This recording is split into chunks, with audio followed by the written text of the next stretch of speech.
आवश्यक वस्तुओं की कीमतें कितना बढ़ गई।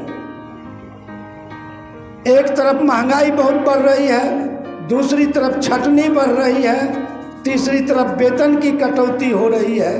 ये हमारे देश में पिछले 10 वर्षों में अगर आप देखिएगा तो ये काफ़ी बढ़ गया है। पेट्रोल, 1 लीटर पेट्रोल पर जो सरकार ने टैक्स लगाया तो वो सरकार के झोली में जा रहा है, और एक आंकड़ा है कि प्रति लीटर 10 रुपया तेल कम। आज का सब्जेक्ट रखने का उद्देश्य यही है कि साम्राज्यवाद के खिलाफ, और खास करके भारत के संदर्भ में कहे तो ब्रिटिश कॉलोनी के खिलाफ मजदूर वर्ग की जो लड़ाई चली, उस दौर की जो परिस्थिति थी और वर्तमान दौर। साथियों, कार्यक्रम के शुरुआत में इस कार्यक्रम की संक्षिप्त जानकारी आप लोगों से साझा करते हैं। कार्यक्रम की जो शुरुआत होगी तो विषय प्रवेश एटक के महासचिव, बिहार एटक के महासचिव कॉमरेड अजय कुमार जी विषय प्रवेश करेंगे। उसके बाद मुख्य वक्ता के रूप में प्रोफेसर सुबोध मालाकार जी होंगे और साथ ही साथ पालदा होंगे। उसके बाद टिप्पणीकार के रूप में अन्य साथियों से भी आग्रह होगा कि आप कुछ सवाल हो या कुछ टिप्पणी हो तो वो अपना डालें, और अंत में अध्यक्षीय भाषण के रूप में कॉमरेड गजनफर नवाब जी एटक के अध्यक्ष अपना अध्यक्षीय भाषण देंगे। धन्यवाद। तो हम शुरुआत करते हुए आग्रह करेंगे एटक के महासचिव, बिहार एटक के महासचिव कॉमरेड अजय कुमार जी से कि वो आए और जो एटक के स्थापना के 104वीं वर्षगांठ है, इस अवसर पर एटक के संक्षिप्त इतिहास और उनके सामने जो चुनौतियां हैं उसकी एक छोटी जानकारी हम लोगों के साथ साझा करें। एटक के महासचिव अजय कुमार जी।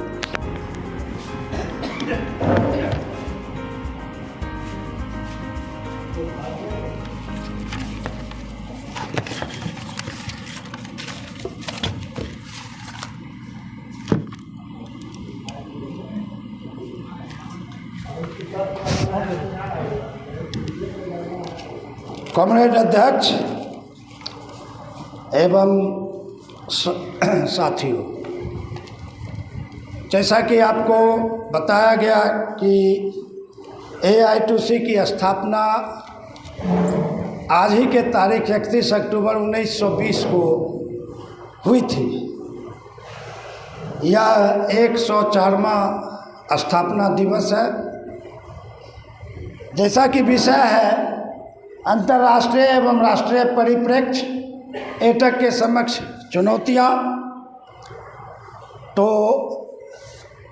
हम सब समझते हैं, जानते हैं कि 1920 से लेके काफ़ी दिनों तक AITC ब्रिटिश, खास करके कहा जाए तो ब्रिटिश साम्राज्यवाद के खिलाफ जब तक संघर्ष रहा मजदूर वर्ग का, उस समय एकमात्र संगठन था AITC। आज का सब्जेक्ट रखने का उद्देश्य यही है कि साम्राज्यवाद के खिलाफ, और खास करके भारत के संदर्भ में कहे तो ब्रिटिश कॉलोनी के खिलाफ मजदूर वर्ग की जो लड़ाई चली, उस दौर की जो परिस्थिति थी और वर्तमान दौर में जो अंतर्राष्ट्रीय राष्ट्रीय परिस्थिति है, तो उस समय जो मजदूर वर्ग की लड़ाई हुई और आज जो हो रही है, इस पर चर्चा हमारे विद्वान साथी करेंगे। हम संक्षेप में विषय प्रवेश करते हुए ये कहना चाह रहे हैं कि अभी पिछले दिनों केरल में AITC की राष्ट्रीय अधिवेशन हुआ था। उसमें लगभग 21 देशों के हमारे ट्रेड यूनियन के बिरादराना प्रतिनिधि आए थे, और सब लोगों ने अपने अपने देश के बारे में जो बताई, तो चीन को छोड़ के सब लोगों ने एक ही बात कही और उससे ऐसा लगता है कि समस्याएं पूरे दुनिया में लगभग एक समान है, लगभग एक समान है कि पूंजीवाद का गहराता संकट प्रतिदिन गहराता जा रहा है और उस संकट को यह मजदूर वर्ग के कंधों पर लाद रहा है। पूंजीवाद दुनिया के हर देशों में अभी देखिएगा आप कि युद्ध की स्थिति जानबूझ के पैदा की जाती है। महंगाई, बेरोजगारी, वेज कट, आउटसोर्सिंग, कंट्रेक्चुअलाइजेशन,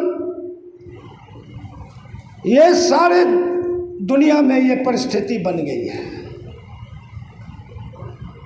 और मजदूरों का जीवन स्तर गिरता जा रहा है एक तरफ। दूसरी तरफ हम देखते हैं जो आंकड़ा आता है कि कॉरपोरेट्स का मोनोपोलीज का मुनाफा रिकॉर्ड तोड़ के बढ़ रहा है।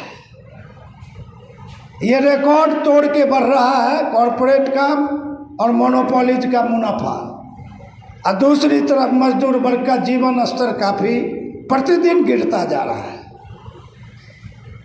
हिंदुस्तान में भी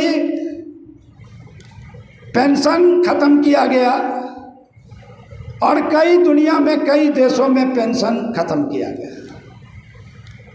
जाहिर है कि वेतनमान पर बहाली नहीं होगी, काम के घंटे बढ़ा दिए गए हैं, वेतन कम कर दिया गया है, पेंशन समाप्त कर दिया गया है, तो जीवन स्तर गिरना ही है।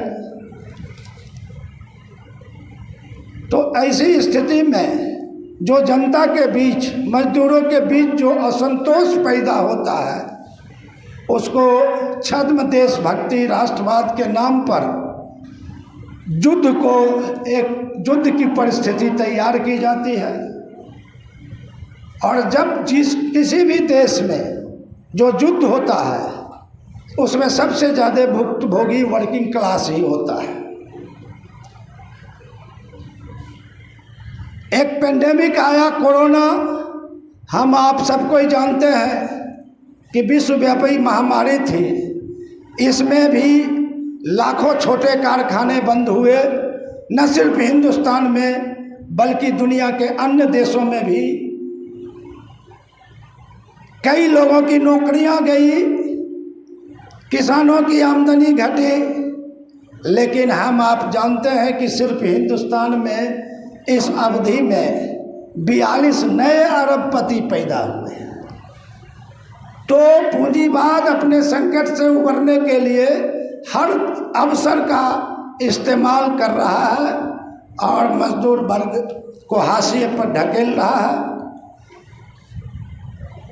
जबकि 1920 में AITC की जब स्थापना हुई थी, उसके पीछे पहले कई छोटे छोटे आंदोलन होते थे, खास करके चाय बागान, रेल में और टेक्सटाइल इंडस्ट्रीज में।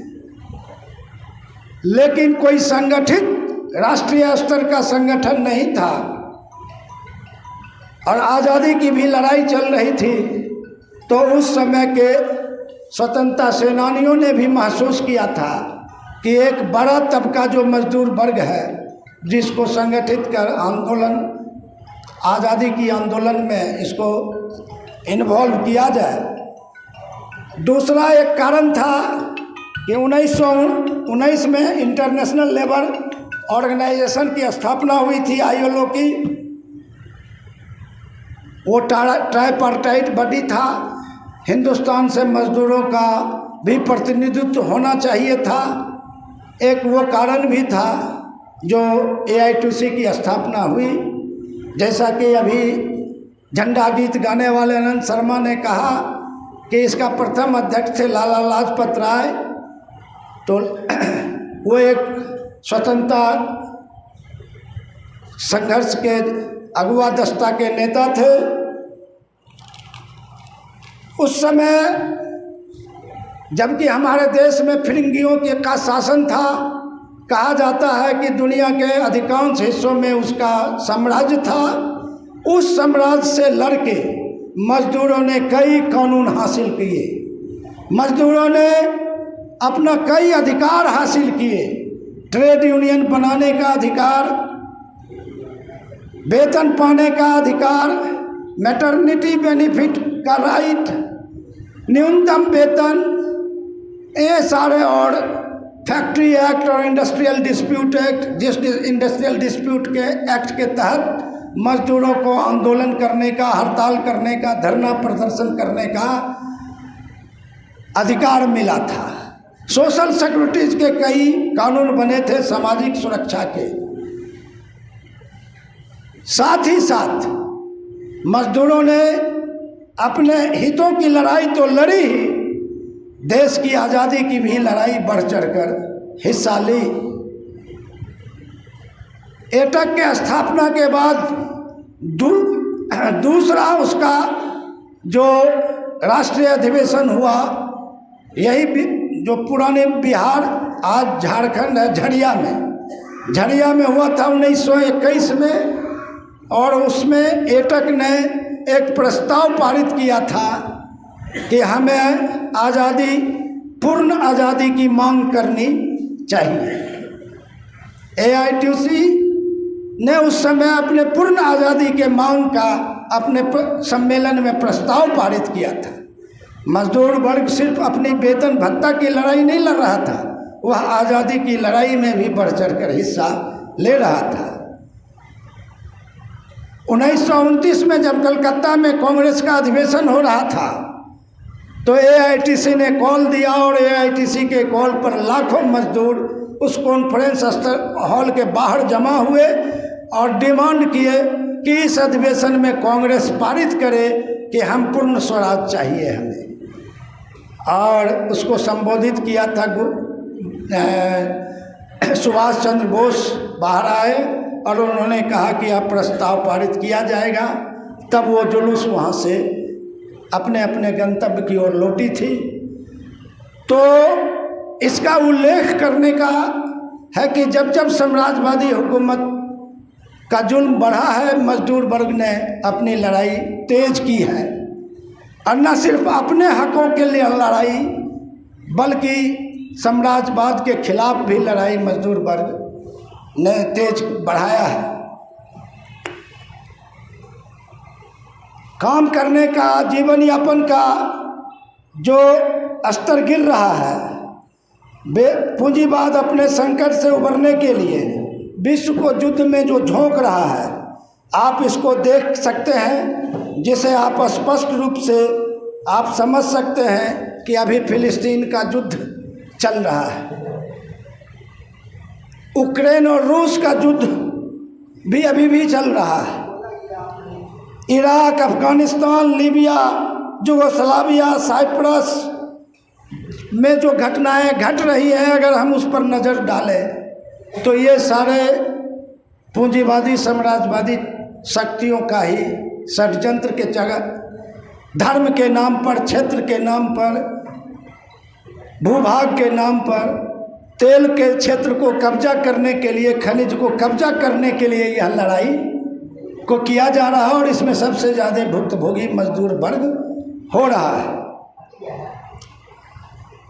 इसी दौर में हम लोग एक आश्चर्यजनक जानकारी मिली, जब हमारे WFT, world federation of trade union, जिससे AITUC भी एफिलिएट है, CITU भी एफिलिएट है, उसके जनरल सेक्रेटरी जब केरल आए थे तो उन्होंने एक बात से भी आगाह किया था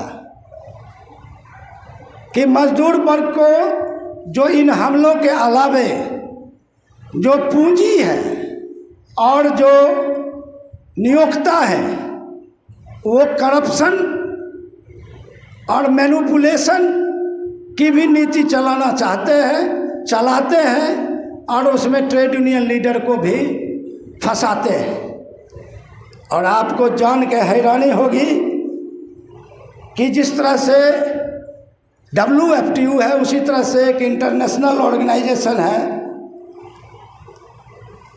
इंटरनेशनल ट्रेड यूनियन कन्फेडरेशन, उसके जो निर्वाचित महासचिव लुक्का विसेंटीने को भ्रष्टाचार के आरोप में गिरफ्तार किया गया। हमारे WFTU के अतिरिक्त जो एक इंटरनेशनल फेडरेशन है, उसके निर्वाचित महासचिव को भ्रष्टाचार के आरोप में गिरफ्तार किया गया। चूँकि यह भी एक पूंजी का और मैनेजमेंट का एक षड्यंत्र होता है कि ट्रेड यूनियन मूवमेंट को आंदोलन करने के लिए ट्रेड यूनियन नेताओं को करप्ट प्रैक्टिस में इन्वॉल्व किया जाए और मजदूर आंदोलन को बदनाम किया जाए। ये परिस्थिति आज़ादी के पहले कमोबेश नहीं थी, लेकिन आज पूंजीपतियों के द्वारा न सिर्फ युद्ध का उन्माद पैदा किया जाता है, न सिर्फ जात और धर्म का माहौल पैदा किया जाता है, बल्कि ट्रेड यूनियन में अपने लोगों को घुसा के उसको करप्ट प्रैक्टिस में भी इन्वॉल्व करने का प्रयास किया जाता है। तो उन्होंने एक चेतावनी दी कि जो कमजोरी है या बुराई है, इसका निजात हम पा सकते हैं। उसका एकमात्र रास्ता है क्लास ओरिएंटेड स्ट्रगल से। हम क्लास ओरिएंटेड स्ट्रगल में जितना ज़्यादा जाएंगे, हमें ये कमजोरी नहीं पकड़ेगी। हमारा स्पष्ट दृष्टिकोण होना चाहिए संघर्ष का क्लास के आधार पर। यह स्थिति अब जहाँ तक श्रमिकों का सवाल है, आज के दौर में राष्ट्रीय परिप्रेक्ष्य में ये सारे कुछ घटनाएं अंतर्राष्ट्रीय हैं। अभी तुर्की में आंदोलन पर प्रतिबंध लगा दिया गया है, स्ट्राइक को क्रिमिनल ऑफेंस घोषित कर दिया गया है। इसी तरह से कई देशों में आंदोलन के खिलाफ काफ़ी ज़बरदस्त सत्ता का हमला हो रहा है। हम देखते हैं कि भारत में ही हो रहा है, लेकिन अंतर्राष्ट्रीय पैमाने पर भी यह स्थिति है। अब हमारे देश में राष्ट्रीय स्तर पर जहाँ तक सवाल है, हम चाहते हैं कि भारत में एक और कहना चाहेंगे कि ग्रीस में एक नारा अभी चल रहा है, हम आधुनिक गुलाम नहीं बनेंगे, हम आधुनिक गुलाम नहीं बनेंगे। एक बहुत ही पॉपुलर नारा वहाँ भी मजदूरों के बीच चल रहा है, क्योंकि अभी नियोक्ता मजदूरों को गुलाम की स्थिति पैदा कर दी है। तो तुर्की में भी यह लड़ाई बहुत ज़बरदस्त ढंग से चल रहा है और ग्रीस की मेहनतकश जनता के ये नारे अंतर्राष्ट्रीय मजदूर वर्ग पर पकड़ काफ़ी असर डाल रहा है। हड़ताल के संवैधानिक अधिकार को अपराध घोषित करने वाले नए श्रम विधेयक के खिलाफ 21 सितंबर 2023 को पूरे देश में बहुत बड़ा हड़ताल हुआ। ये सब कुछ चीज़ें हैं जो अंतर्राष्ट्रीय स्तर पर हैं। अब जहाँ तक सवाल है कि हमारे देश की जो स्थिति है, पिछले 10 वर्षों में हम देखते हैं कि आवश्यक वस्तुओं की कीमतें कितना बढ़ गई। एक तरफ महंगाई बहुत बढ़ रही है, दूसरी तरफ छटनी बढ़ रही है, तीसरी तरफ वेतन की कटौती हो रही है। ये हमारे देश में पिछले 10 वर्षों में अगर आप देखिएगा तो ये काफ़ी बढ़ गया है। पेट्रोल, 1 लीटर पेट्रोल पर जो सरकार ने टैक्स लगाया तो वो सरकार के झोली में जा रहा है। और एक आंकड़ा है कि प्रति लीटर 10 रुपया तेल कंपनियां प्रति लीटर मुनाफा कमा रही हैं। प्रति लीटर 10 रुपया तेल कंपनियां मुनाफा कमा रही है। जहां तेल कंपनियों को 66,000 रुपया का मुनाफा होता था हिंदुस्तान के सभी तेल कंपनियों को, वहाँ अभी 1 लाख करोड़ से ज़्यादा का मुनाफा तेल कंपनियां कमा रही है। अब फिर भी हमारा तेल महंगा होते जा रहा है। आवश्यक वस्तुओं की जो कीमतें बढ़ रही हैं और जो मजदूरों की स्थिति है, हम ये देख रहे हैं कि जो अब इस परिस्थितियों से लड़ने के लिए मजदूर वर्गों ने और किसानों ने एक संयुक्त मोर्चा बनाया है और हमने कॉल दिया है कि देश के बचाने के लिए, संविधान को बचाने के लिए, देश के मजदूर वर्ग को बचाने के लिए 4 लेबर कोड जो मजदूर विरोधी है उसको वापस लेने के लिए हम संघर्ष करेंगे। और देश के मजदूर किसानों की जो एकता बनी है ताल कटोरा स्टेडियम में, वह एक अच्छा शुरुआत है।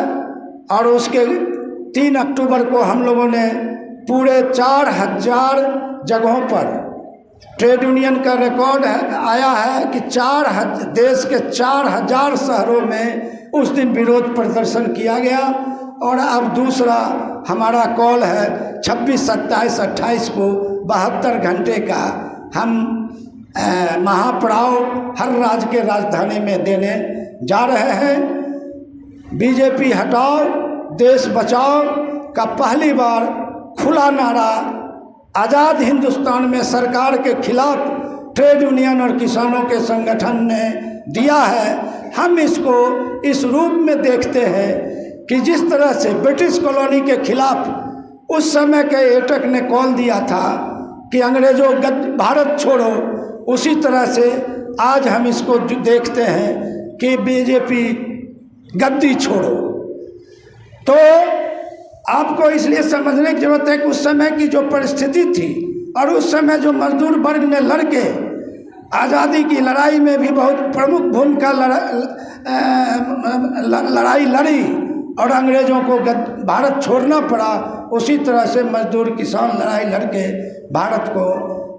भारत से की सरकार पर, बीजेपी की सरकार को हम गद्दी से उतारने का संकल्प लिए हैं। और आगे हमारा यह, लेकिन हम बीजेपी हटाओ देश बचाओ, हम इसके साथ साथ मजदूर वर्ग ने चार्टर ऑफ डिमांड भी तैयार किया है कि जो नई सरकार आएगी उस सरकार से भी हमारी कुछ अपेक्षाएं हैं। हम नई सरकार जो बीजेपी को हटा के जो कोई भी नई सरकार, और ख़ास करके अभी इंडिया गठबंधन जो बना है, तो बीजेपी के विकल्प में इंडिया गठबंधन है। हम इंडिया गठबंधन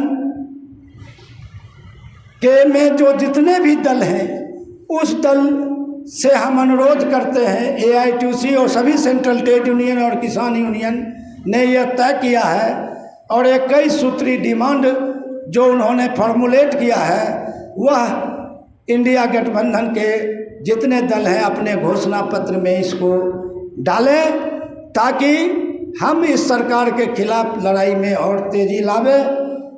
तो हम संक्षेप में इतना कहना चाहेंगे कि आज देश का संविधान तो खतरे में है ही, जो पब्लिक सेक्टर पिछले दिनों हमने लड़के मजदूर आंदोलन के प्रभाव से जो आज़ाद भारत की जो सरकार बनी और पंडित नेहरू ने जो 1956 में जो औद्योगिक नीति बनाई थी, जिसमें नए पब्लिक सेक्टर का निर्माण और देश के विकास का स्तंभ होगा पब्लिक सेक्टर, जो नीतियां बनी थी उस नीतियों को जो बदल दिया गया और सारे पब्लिक सेक्टर को बेचा जा रहा है। तेल, बीमा, बैंक, यहाँ तक जितने भी कॉमर्शियल ऑर्गेनाइजेशन है तो बेचा जा ही जा रहा है। देश के सुरक्षा जो ये सरकार कहती है, देशभक्त की सरकार जो अपने को देशभक्त कहती है, यह डिफेंस के इंडस्ट्रीज को भी प्राइवेटाइज कर रही है।